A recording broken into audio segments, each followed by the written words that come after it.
তো দেখো আজকে আমাদের ছোট ভাইয়া বৌমার জন্মদিন না, আজকে অ্যানিভার্সারি।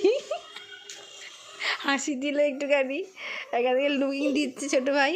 আর এখানে শাশুড়ি মা দেখো কি পড়েছে। এখন একটু আশীর্বাদের পালা চলবে। তো আজকে 1 ইয়ারে অ্যানিভার্সারি পালন হচ্ছে, তাই একটু ছোট্ট করে পালন করা হচ্ছে বাড়িতে। দেখো সবাই একটু উলু দে মামা। বাহ, ওই এখন আশীর্বাদ করছে, দেখো মা এখন আশীর্বাদ করছে।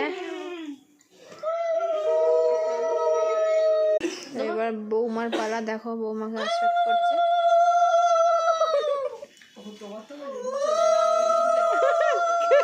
ও স্মাইল দেখো, হাসি একটু হচ্ছে। তো এই যে আমাদের বড় গিন্নি বসে আছে এখানে, আর একজন এখানে ফোন ঘাটতে, শুধু ফোনই